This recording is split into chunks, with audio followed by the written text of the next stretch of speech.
Thank you, Mr. Speaker, and thank you, Mr. Cole, for yielding me the time. You know, I agree with Chairman McGovern that we need to help the American people. There are still people hurting out there, and they need help from us. And that's why it is so frustrating to me that we have this bill in front of us, because it's just a very similar version to the partisan bill that the Democrats pushed out of here just a few months ago that they know is not going to get anywhere.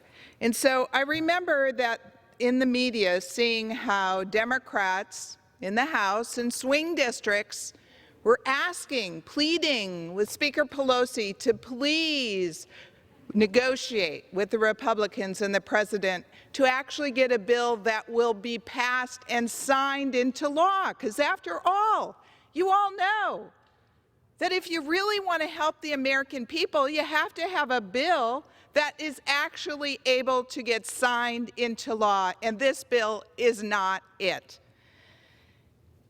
Unfortunately, this bill once again highlights a lot of the priorities that my Democratic colleagues have that have nothing to do with coronavirus, quite frankly. One of the things that I found very interesting in this bill is that in the original HEROES Act that was passed a few months ago, they had $600 million in there for the COPS hiring program. That's to help state and local law enforcement. And curiously enough, it is not in this version of the bill. So I was wondering, is this how they're planning to save some money on the bill, is to take away funding for police and law enforcement?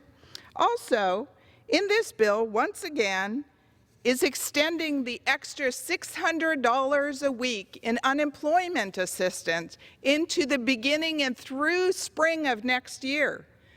Well, many businesses, multiple businesses, have told us that they're having trouble hiring workers back because workers are getting paid more to stay at home and not work.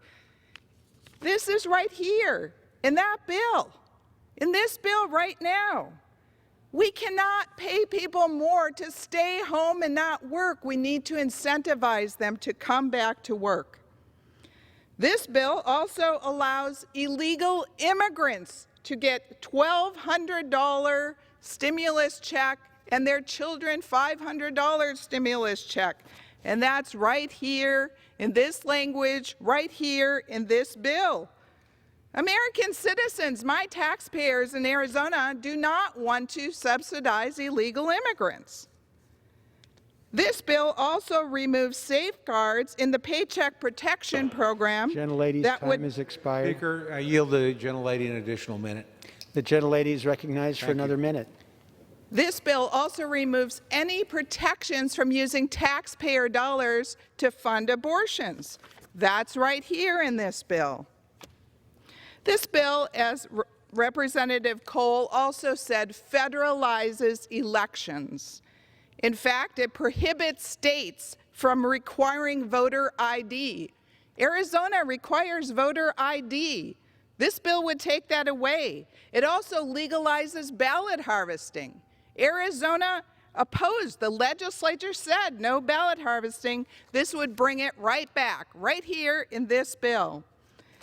Again, it would also provide tax breaks to millionaires and billionaires in blue states that requires taxpayers in low tax states like Arizona to subsidize them.